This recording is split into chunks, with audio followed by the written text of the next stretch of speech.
Hello and welcome to Old Lady Plays. I'm Kate, the Old Lady, and this is episode 14 of Canada to the World Cup. In this case, Mexico 2026. And today we're going to look at the team, meet the team, find out who all these people are, where we got them, and then we're going to have a look at the friendlies that we played in the run-up to the Gold Cup. And without further ado, let's get over there and have a look. All right. So we have, here's our 23 that will be contesting the Gold Cup. We have to start Jan-Alexandre Fillon, who plays for FC Zurich, and he's a reasonably decent goalkeeper. He makes our first backup, I believe. We have Axel Desjardins, who is also a pretty good keeper. His reflexes are a little low, but he's good at one-on-ones and handling, and he's quite tall. So that's good either way. Alex Bono is our main keeper. Reflexes and kicking and one-on-ones and agility, and he's reasonably good. Alex Bono is American-born, but has picked up Canadian Canadian citizenship while playing for, who did he play for? Toronto? Vancouver? Somebody like that. And has turned into our main goalkeeper. At right back, we have both Gavin Simpson, who's a great young player and going to be something, I think, quite good. He's reasonably good at what he does right now.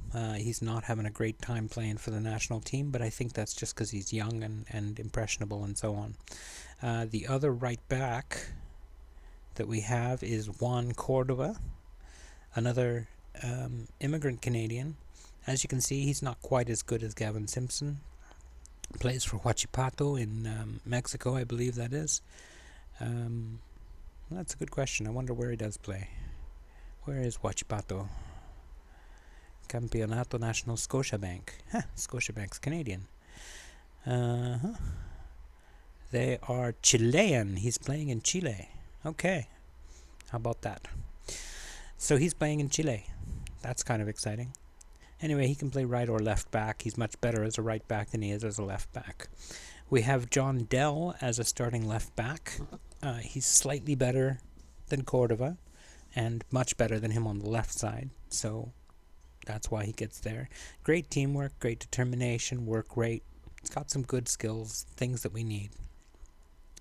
There we go.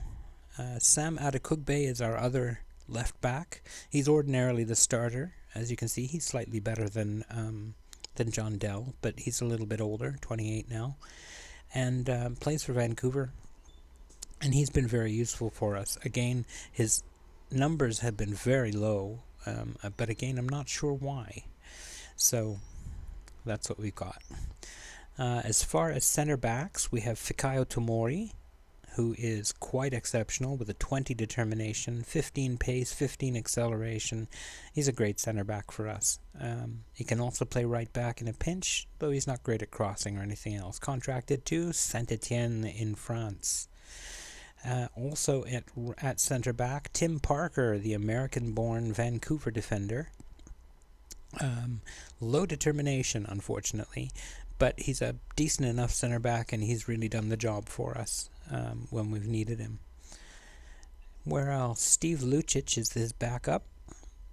He's become actually pretty decent and might displace somebody fairly soon. Quite determined, good leadership. So that's it for the center backs. We have a couple of guys who can fill in. Matthias Laba, Branko Vandenboomen, and Gershon Coffey can also fill in at the back. However, let's go on to defensive midfielders, of which we have a plethora. Let's have a look at those. Right, see, these are all the people who can play defensive midfield. That's a lot. However, to be honest, most of the time, Russell Canoes, a recent addition to the team, he's terrific. One for leader, bravery, teamwork, leadership, determination, everything you want in a leader. Great. High work rate, reasonable pace for a defensive midfielder, and he's got good skills in the defending. So he's been very useful to us. Another American who's gained Canadian citizenship since playing for Vancouver for several years. So who else? So we got Samuel Piette, who regularly plays in our centre midfield. Again, can play defensive midfielder. He's probably better at it, but plays well in the midfield. Steven Eustachio is basically our playmaker. Vision 15, passing 14, first touch 13. He's the man, and decisions 15. He's the man we want making the decisions in the middle of the park. When we get to the to the highlights, you'll see that he is in fact performing his role very well, setting up goals, or well, not so much setting up goals, but setting up of goals. He's the one who before the last two who touch it, kind of thing. And another recent addition, Dutch-born Branko van den Boomen, also contracted to Vancouver, also a great passer of the ball, not so very fast, but great determination, good mentals all the way down, really, and reasonable technical abilities. So he's been added to the team, and quite happily so. And lastly, Gershon Coffey, who plays for Hammarby in Sweden, is just basically a useful midfielder. He fills in well in various places in the midfield, and sort of takes time for us, and has been playing really well, 7.2 in his last 5. So as you can see, that's kind of an exception. We haven't had a lot of people doing very well. Alright, that's it for defensive midfielders. Have we got any regular midfielders we haven't already met? Ah yes, Malik Hamilton and Jonathan Osorio. Malik Hamilton, I like him basically because he's got blazing pace. Great first touch, contracted to Millwall, but he really isn't all that great otherwise. So he's one that I put on when I know that the other team has a slow back line or somebody like that. Then I can bring him on and use his pace to good effect. And lastly, Jonathan Osorio, the wonderful player for Toronto. An experienced attacking midfielder, probably one of our better players. Has been through the years. He's getting on a bit now at 31, and he's starting to decline a little. So that's a little frustrating.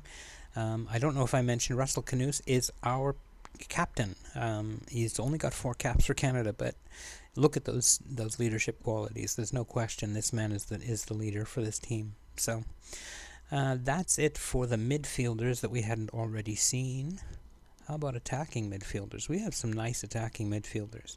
One of them is out of the team at the moment because he's got a broken spine or something. I don't know. He's out for 9 months. But in the attacking midfield roles, we have starting attacking winger Alphonso Davies.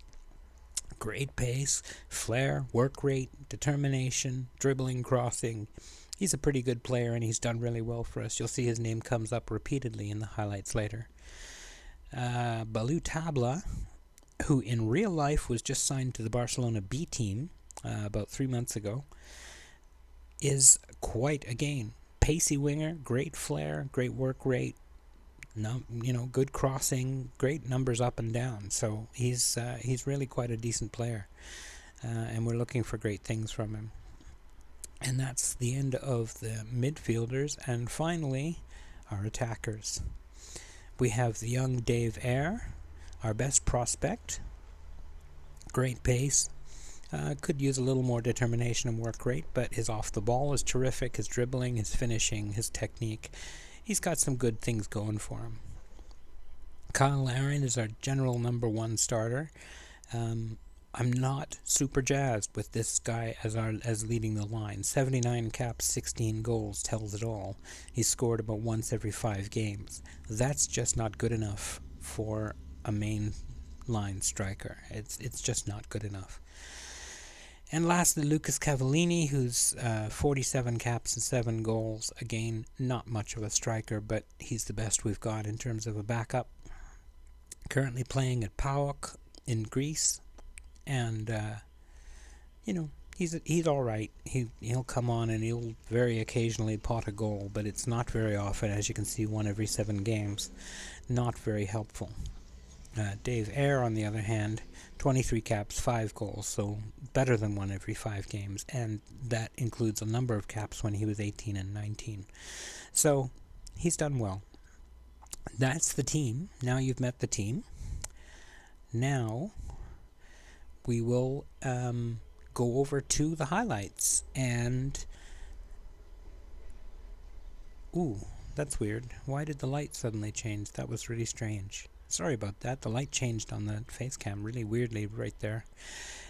Anyway, that's enough waffling. That's the team. You've met them now. We're going to look at the highlight packages. In the schedule here, we had New Zealand 0-0 draw, so I don't have any highlights for that one. It was one of the most stultifying, boring games I've ever seen. I think we had 1 shot on target. They had 9 shots, all of them long shots, and none of them on target. So it was quite pathetic. Then we played Germany and Curacao, and we have the highlights for those, and we'll lead into those right now.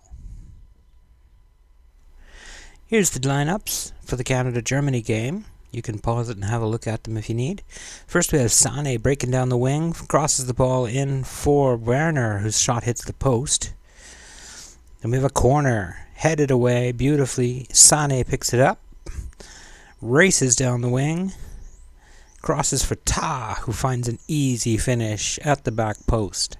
Kimmich throws in, Goretzka back to Kimmich, to Sané, back in for Werner, who scores. Again, a fairly easy goal. We had a free kick. Amiri takes the ball. Sané takes the shot. It bounces off a few legs and ends up going in, but it's offside. And finally, Volland, racing away down the wing, finds Werner for the 3rd goal. And that's the end of it. 3-0 Germany. Curacao, again, the teams. Maria to Christina. Arias turns and shoots, and he scores.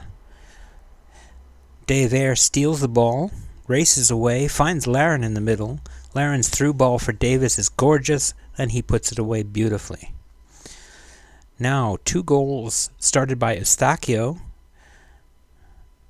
to Davis, and all the way across to Eyre, whose finish is pinpoint. 2-1 Canada. Eustachio again. This time it's Eyre who finds Larin.